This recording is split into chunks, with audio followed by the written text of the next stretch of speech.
Abramos a palavra de Deus na primeira carta de Pedro, capítulo 1, nós vamos ler do verso 3 até o verso 12. Primeira carta de Pedro, no capítulo 1, do verso 3 até o verso de número 12.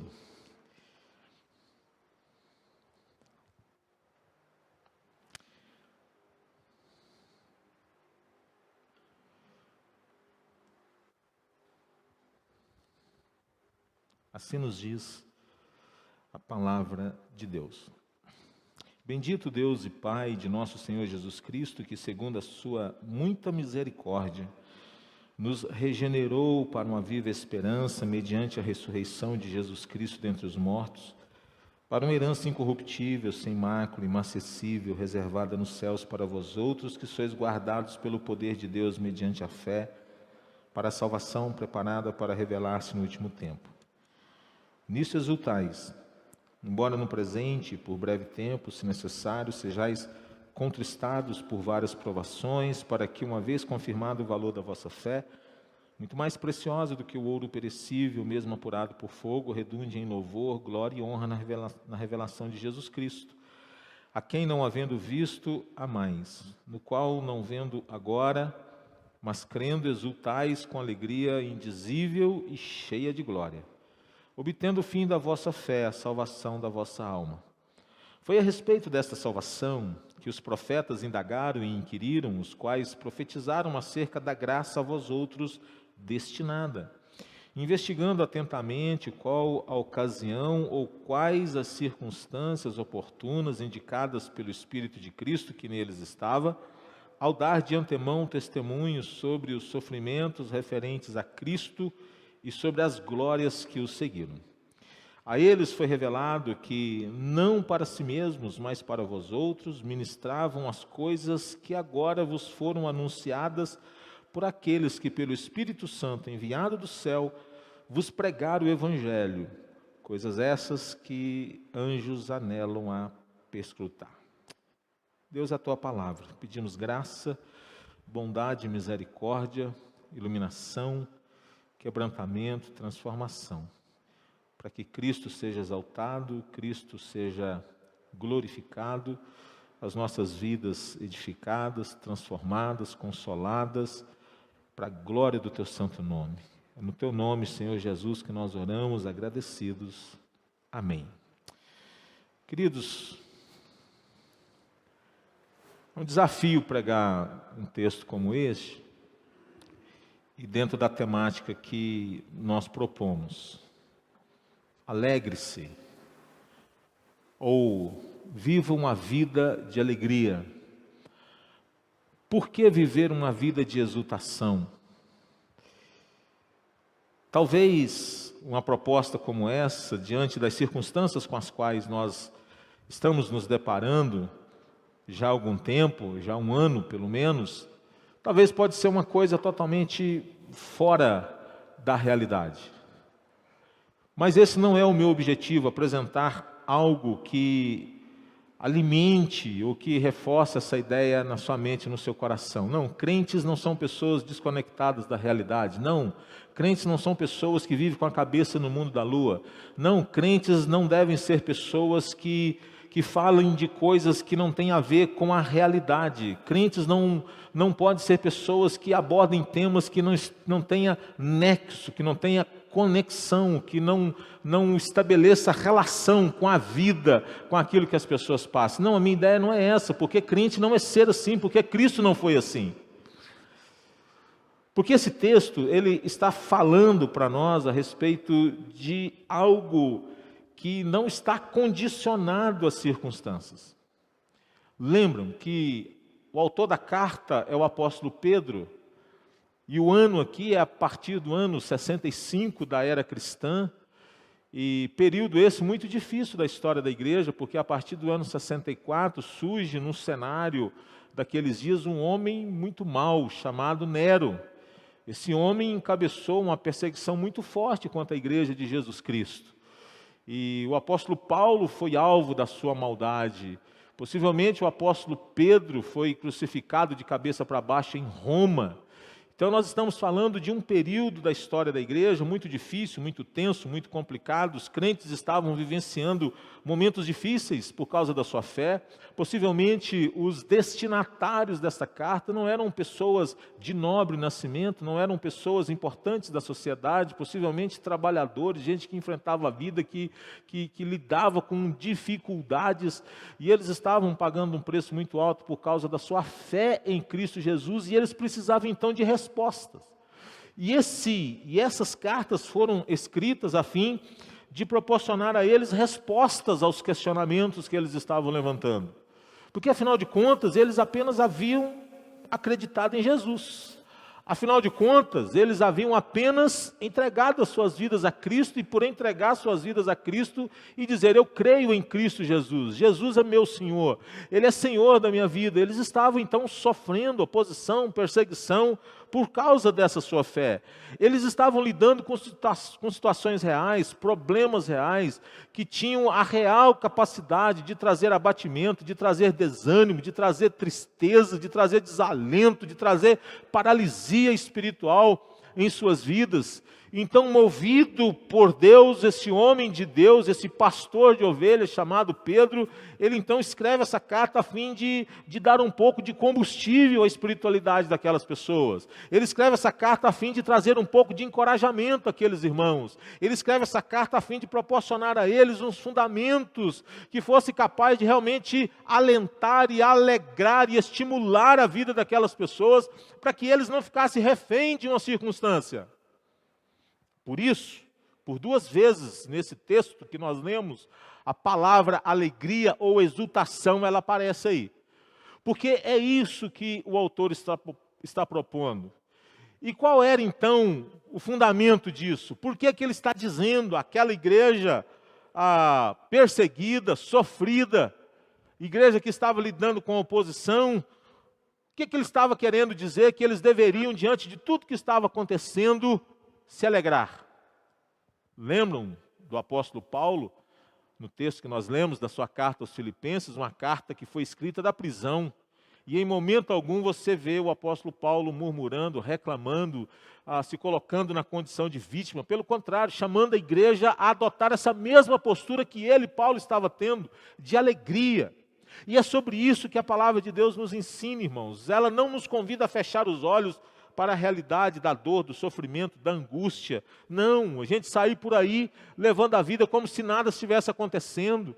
Sou pastor, sou crente no Senhor Jesus e já tive duras experiências de participar de velórios de pessoas que foram vítimas desse vírus maldito.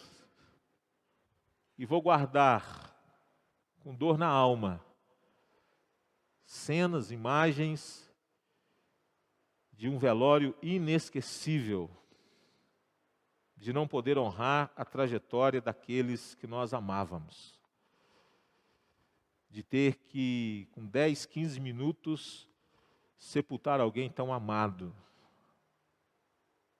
Experiências muito duras, muito marcantes. A Bíblia não está dizendo, Edinaldo, viva como se nada disso estivesse acontecendo. Sai pelas ruas da cidade simplesmente cantando, simplesmente louvando, como se nada disso fosse verdade, como se nada do que está acontecendo tivesse a capacidade de entristecer as pessoas. Não é isso, irmãos, que a Bíblia está dizendo. Mas a Bíblia nos fala que a nossa vida, ela precisa estar fundamentada, ela precisa estar construída em cima de fundamentos essenciais da nossa fé. E esse texto nos convida a pensar a respeito de realmente acerca de coisas que têm a capacidade de trazer alento, de trazer alegria, de trazer consolo, de trazer refrigério, de trazer paz, coisas que sejam capazes de encher a nossa alma, coisas que realmente têm a capacidade de alegrar o meu e o seu coração. Porque o autor aqui, que é um homem de Deus, um servo de Deus, ele não está convidando a igreja a se alegrar, a exultar. Ele usa a expressão com alegria indizível, indescritível, com alegria realmente formidável, extravagante, extraordinária. Talvez os irmãos que receberam aquela carta poderiam pensar, onde é que Pedro está? Para poder exigir de nós, ou dizer para nós que essa deve ser a nossa postura. A palavra de Deus, então, vai nos desafiar a pensar a respeito de 3 coisas à luz desse texto. Do porquê ou pelo que eu e você podemos sim nos alegrar.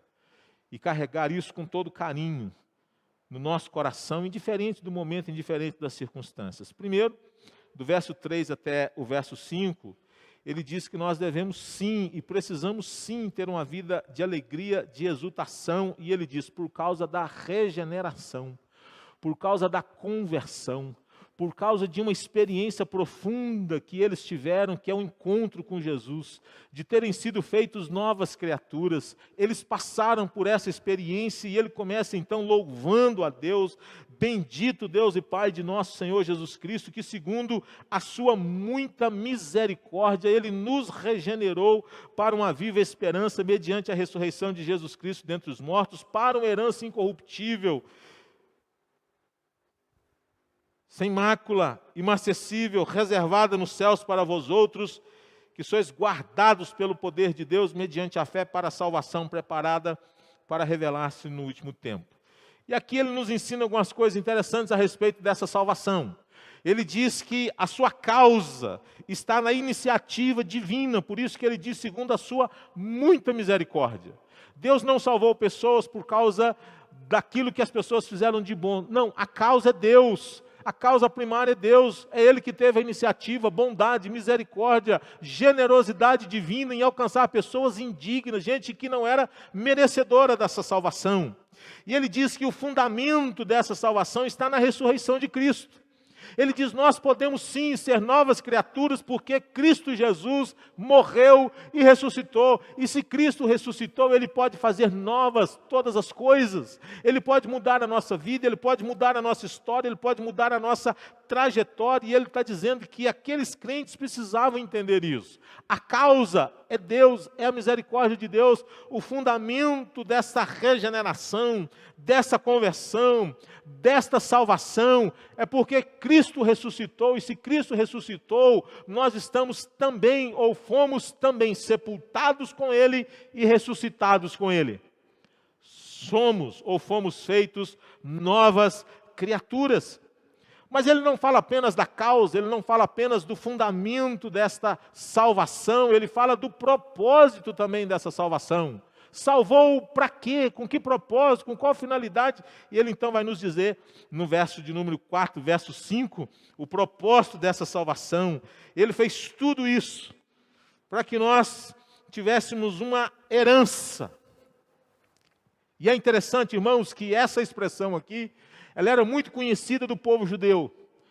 Ela era muito entendida por aquele povo com quem Deus fez uma aliança, dizendo que havia uma promessa de um novo lugar, uma terra maravilhosa que manava leite e mel. O apóstolo Pedro ele está se valendo aqui de algo que era peculiar, que era conhecido daquelas pessoas, porque ele vai falar de uma herança espiritual, de um novo céu e de uma nova terra. Ele vai falar sobre isso nas 2 cartas que ele escreve. Então ele usa um termo aqui que é derivado do Antigo Testamento, que estabelece uma conexão com aquele povo, pois fala de uma herança que o povo da Antiga Aliança esperava. Mas ele fala a respeito desta herança, e é interessante, veja, que ele diz, ele nos regenerou para uma viva esperança. E essa viva esperança aqui, ela pode ter um sentido muito interessante, porque ela chama a atenção para uma esperança vibrante. Eu gostei demais dessa expressão. Imagine você, não está falando apenas de uma esperança, porque a gente pode ficar aguardando algo, mas aguardar algo assim tão pesaroso, com tanta tristeza no coração, né? Falando a respeito de coisas futuras como se não fossem coisas encantadoras, maravilhosas, extraordinárias. Ele diz, nós somos regenerados para uma viva, para uma extraordinária, para uma vibrante esperança. E aí ele começa a descrever que lugar é esse, que herança é essa. E ele fala aqui de umas qualidades dessa herança. Ele diz que essa herança ela é incorruptível. E é interessante que ele vai dizer que toda a carne é como a erva e toda a sua glória é como a flor da erva. Mais adiante ele fala sobre isso. Seca-se a erva e cai a sua flor, mas a palavra do Senhor permanece para sempre. Nós somos pó, nós estamos nos deteriorando, nós estamos passando, nós estamos murchando, não é? Vai passar, mas ele está dizendo, olha, nós estamos caminhando para algo que não vai passar por essas experiências. Nós estamos caminhando para algo que é incorruptível, sem corrupção, que não se deteriora, que não perece, que não apodrece.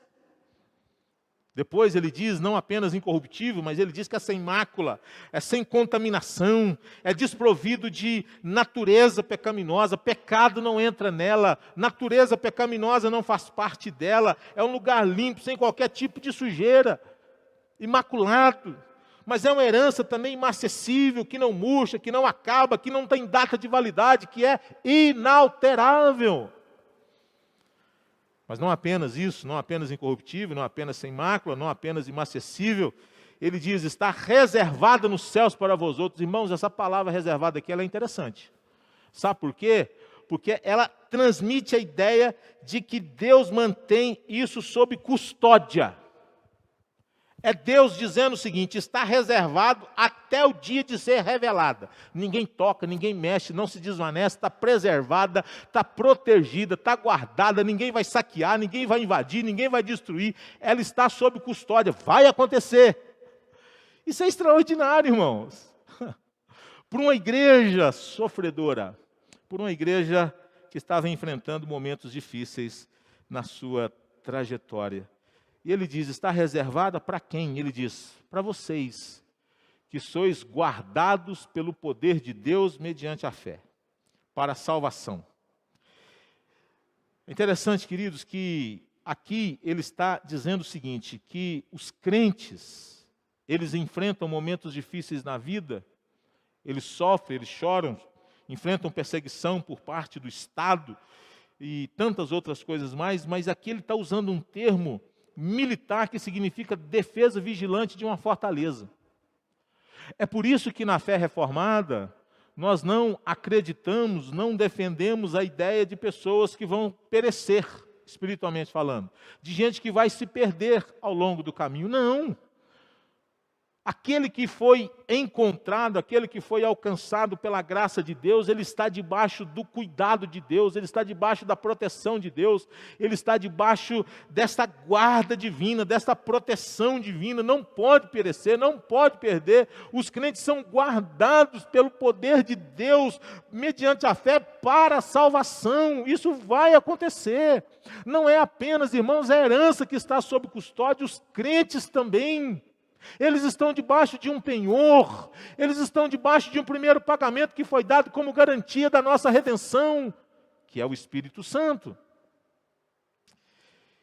Então ele está convidando aqueles irmãos para que eles pudessem se alegrar, exultar, louvar, adorar a Deus. Porque nós podemos sim, irmãos, diante de tantos noticiários terríveis, o abatimento pode tomar conta do nosso coração e a gente pode perder, deixa eu usar aqui uma linguagem que o salmista Davi usou. Nós podemos perder a alegria da salvação, não por causa de pecado. Entenda o que é que eu quero dizer. Nós podemos ser crentes que não exultam mais pela salvação.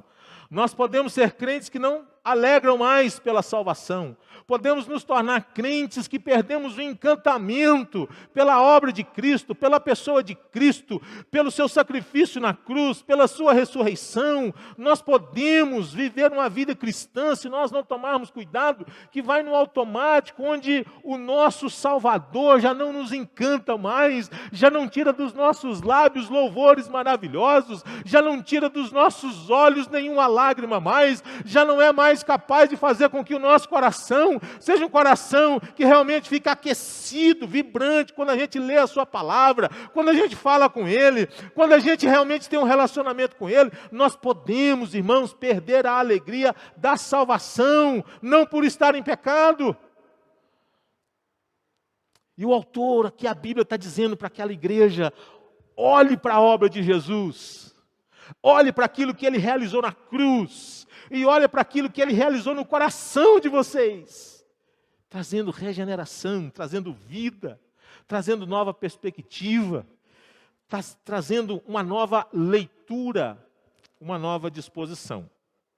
Mas ele fala da regeneração como sendo um motivo para uma vida de exultação.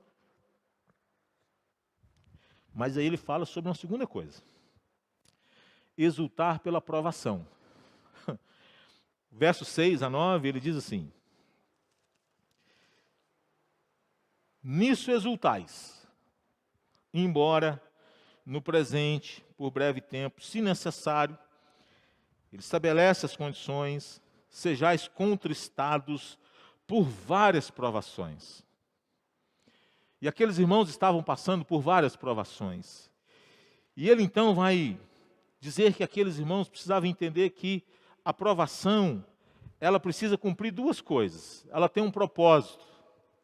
Ela tem um propósito. E ela precisa produzir resultados no nosso coração. O propósito aqui dessa provação, ele diz no verso de número 7, para que uma vez confirmado o valor da vossa fé, muito mais preciosa do que o ouro perecível, mesmo apurado por fogo. A ideia da provação é trazer de fato uma purificação, uma distinção de uma fé verdadeira de uma fé apenas nominal.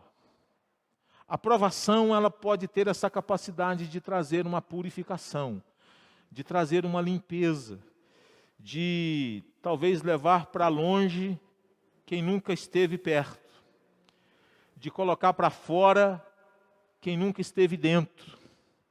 A provação pode ter essa capacidade.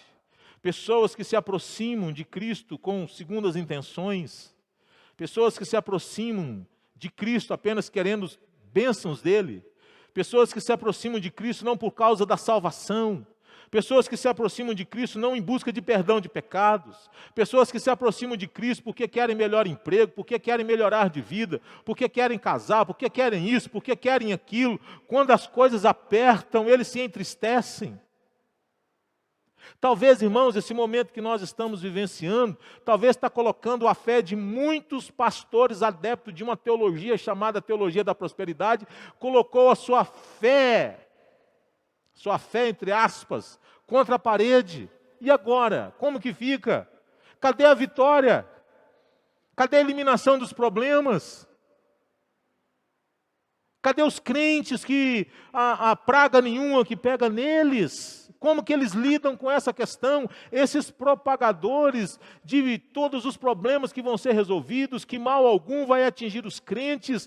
Irmãos, isso não tem fundamento na palavra de Deus e talvez seja por isso que há alguns que estão brigando a ferro e fogo para que as igrejas se abram, sem levar em consideração que nós estamos falando de vidas humanas, de vidas que importam.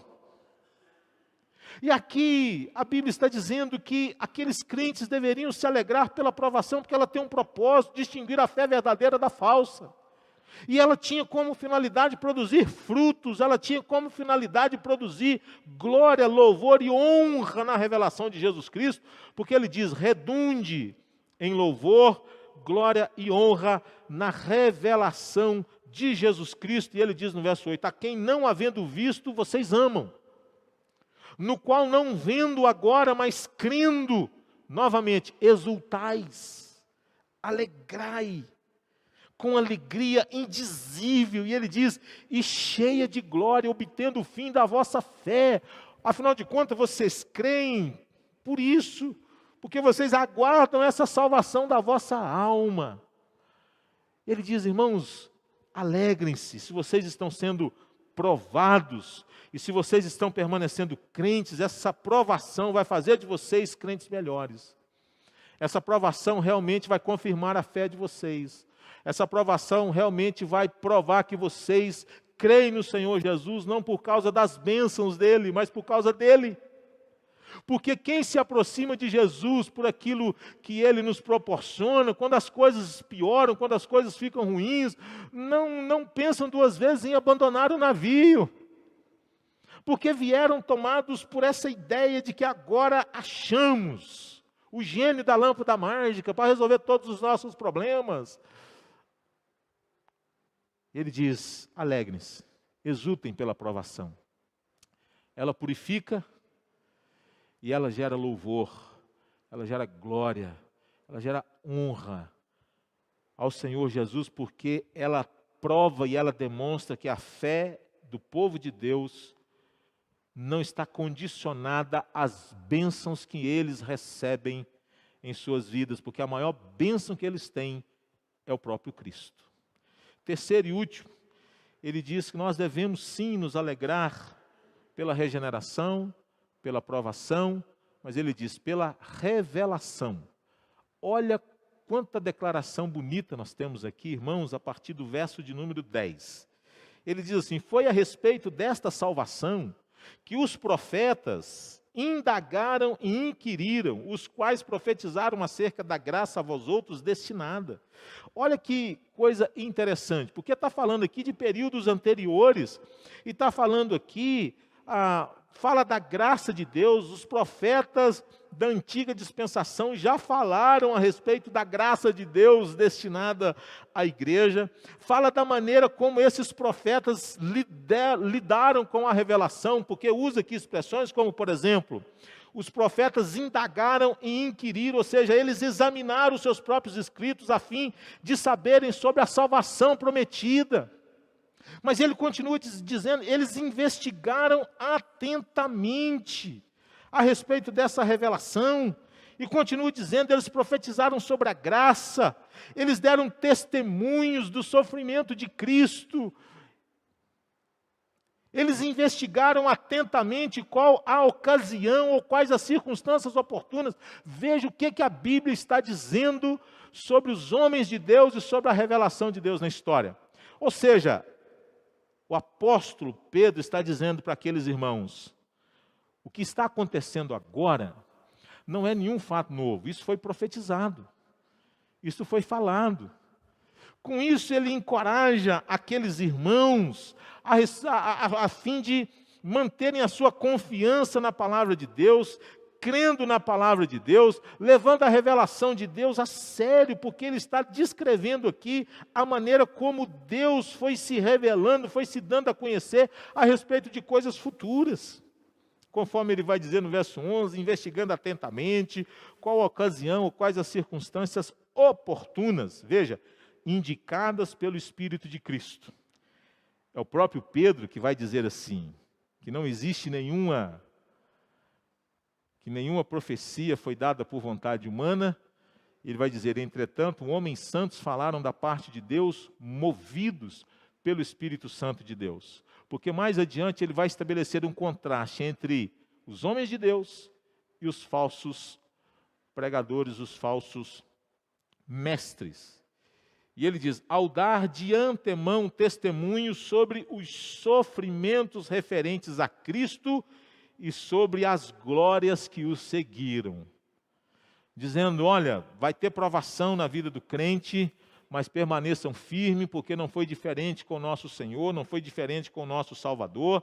O verso 12 continua dizendo, a eles foi revelado que não para si mesmos, mas para vós outros ministravam as coisas que agora vos foram anunciadas, por aqueles que pelo Espírito Santo, novamente ele faz questão de dizer que esses homens foram usados, foram instrumentos. O Espírito Santo usou esses homens para que a palavra de Deus fosse registrada e fosse conhecida. Então aquela igreja deveria se alegrar, sim, pela regeneração, pela salvação, pelo novo nascimento, deveria se alegrar, sim, diante das provações, para que ficasse claro que a fé deles estava tão somente alicerçada na pessoa de Jesus, naquilo que ele realizou na cruz, mas deveria estar também, irmãos, e se alegrarem também por causa desta palavra, porque eles não estavam lidando com algo que nunca fora falado, nunca fora profetizado, pelo contrário. Aquilo que estava acontecendo já tinha sido anunciado em épocas passadas. Esses homens receberam a revelação, esses homens questionaram que pessoa seria a que haveria de vir, quando ele haveria de vir, a relação desses profetas com a revelação. E agora ele está chamando aquela comunidade a se alegrar por essa palavra que fora proferida há tanto tempo atrás, mas que estava se cumprindo agora na vida deles. Ah, meus irmãos, quanta coisa maravilhosa Deus não tem comunicado a nós nesses dias tão difíceis. Quantas palavras, quantas instruções, quantas orientações vindas da parte de Deus através da palavra de Deus. Nós não estamos desorientados, as pessoas estão muito preocupadas se nós estamos debaixo assim de um momento, de uma nova ordem mundial, daquele cenário que talvez seria o cenário possível para o surgimento do anticristo. A palavra de Deus nos trazendo instrução, direção, mostrando que a igreja de Deus, ela é composta por um povo que precisa acreditar na palavra de Deus, alimentar-se da palavra de Deus, crer na palavra de Deus, buscar entendimento na palavra de Deus, a fim de ser um povo instruído, a fim de olhar para aquilo que está acontecendo à sua volta e entender que se trata de acontecimentos prometidos, profetizados, e que vão acontecendo diante dos nossos olhos. Alegria pela revelação. Eu termino, irmãos, dizendo, ou deixando aqui 3 coisas para nós. Primeiro, nunca perca de vista a grandeza da obra de Cristo em sua vida. Irmãos, Cristo não é um acontecimento qualquer na vida de uma pessoa. É um grande acontecimento. A experiência de conversão, ela é comparada a uma ressurreição. É alguém que estava morto e passou a viver. É algo extraordinário, poderoso. É um fenômeno sobrenatural. Nós não podemos tratar essa salvação, essa experiência, como sendo algo que vai entrando na nossa rotina e a gente passa a tratar isso como se fosse uma coisa qualquer, porque não é. Nós estamos falando do melhor e do maior de todos os acontecimentos. E é por isso que nós devemos lembrar constantemente a respeito disso. Nós precisamos orar, nós precisamos agradecer continuamente por tão grande salvação. Como escaparemos nós se negligenciarmos tão grande salvação? Porque nós nos apropriamos daquilo que a Bíblia diz, do grande amor de Deus. Como é que nós vamos pegar o grande amor e uma tão grande salvação e tratá-lo como se fosse uma coisa tão pequena? Não é pequena. Não é uma coisa simples. É profunda demais. É grande demais. É poderosa demais. Nunca perca de vista a grandeza da obra de Cristo na sua vida. O que Ele fez em você. O que Ele está fazendo por você e o que Ele quer fazer através de você. Cristo morreu pelos nossos pecados. O Espírito Santo nos regenerou. Nós temos esperança. Nossa alegria não está nas circunstâncias, mas está na redenção. Está no sangue do Cordeiro, que tira o pecado do mundo. Talvez você tenha perdido a alegria desta salvação. Está focado demais nas circunstâncias e talvez tenha se esquecido daquilo que Deus fez um dia na sua vida. A Bíblia está dizendo àqueles irmãos, olhe para esta grande obra de Deus na vida de vocês e alegrem-se por isso. Porque é uma grande obra que Deus fez em vocês. Segunda coisa, não questione o amor de Deus diante das provações. Louve a Deus e procure crescer espiritualmente e humanamente. Louve a Deus pelos momentos difíceis. Para que as lutas, irmãos, façam de cada um de nós não apenas crentes melhores, mas seres humanos melhores. Gente sensível. Gente que é capaz de chorar com os que choram. Gente que não trata a morte como sendo apenas mais um número. Meus irmãos, nós estamos assim, de alguma maneira, ficando anestesiados. Porque parece que um espírito de morte invadiu a nação brasileira, de modo que parece que a gente não é capaz de chorar, de se angustiar, de nos entristecer diante de tudo que acontece. Estávamos aí um dia desse com 3.000 e não sei quantas pessoas morrendo por dia. Aí, de repente, eu ouço alguém dizendo o seguinte: não, mas esse número em relação aos milhões de habitantes é um número. Eu disse: meu Deus, que fosse o meu filho. Não é possível. Eu creio que não é vontade de Deus que nós sejamos pessoas que esteja convivendo com tudo que está acontecendo e tratar mortes como se fosse apenas um número. Porque se a Covid levar a minha esposa, levar um dos meus filhos, irmãos, vai ser um abatimento e uma tristeza da qual eu não sei nem consigo descrever. Não é número. Então nós precisamos, diante das provações, nós precisamos crescer. As provações, me permito usar esse termo aqui, não estou querendo tratá-las como coisas, mas eu quero crer que elas são dádivas de Deus para colocar a nossa humanidade, a nossa espiritualidade no seu devido lugar. As provações, elas vêm para tirar do nosso coração o anestesiamento.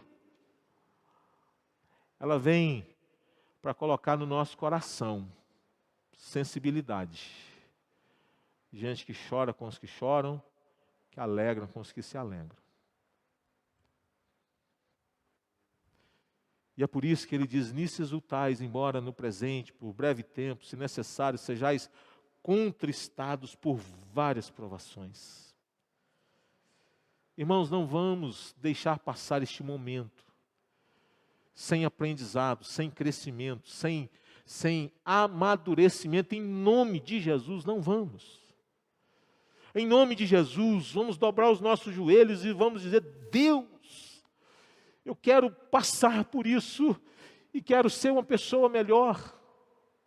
Em nome de Jesus, Deus, eu não quero banalizar a morte, porque nós estamos lidando com um momento extremamente difícil. Então, aqui a Bíblia está dizendo para aqueles irmãos: olhe o que está acontecendo com vocês e não desperdice essa provação.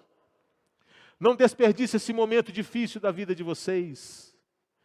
Não desperdice esse momento de angústia da vida de vocês. Em nome de Jesus, não. E eu quero deixar aqui uma terceira, que está relacionado à palavra de Deus. Irmãos, vale a pena nós confiarmos naquilo que a Bíblia diz. Vale a pena nós não tratar esse livro como sendo um livro qualquer. Em nome de Jesus, não é. É um livro inspirado por Deus. Deus usou homens santos falaram da parte de Deus, movidos pelo Espírito Santo. Se você percebeu aqui comigo, por 2 vezes a Bíblia descreve que as profecias foram dadas, os profetas as proferiram, movidos, conduzidos pelo Espírito Santo. A Bíblia não é um livro qualquer, a Bíblia é um livro escrito por homens, mas homens inspirados por Deus. E nós precisamos amar. Nós precisamos nos voltar para essa palavra, confiando naquilo que aqui está escrito para o nosso bem, para o nosso crescimento, para a nossa edificação, para a nossa transformação. A Bíblia tem história, ela não se contradiz. Diante de tantos testemunhos maravilhosos ao longo de tantos séculos, podemos confiar que a Bíblia ela é a palavra inerrante, infalível, graciosa, poderosa do nosso Deus. A Bíblia é esse livro maravilhoso. E aqui nesse texto, o apóstolo Pedro fez questão de dizer para aqueles irmãos: alegrem-se, porque vocês estão experimentando coisas que foi passado a profetas lá atrás, mas que estão se cumprindo ao longo da história. Que coisa maravilhosa, não? Que coisa linda, que bênção. A Deus seja a glória, a Ele seja o louvor,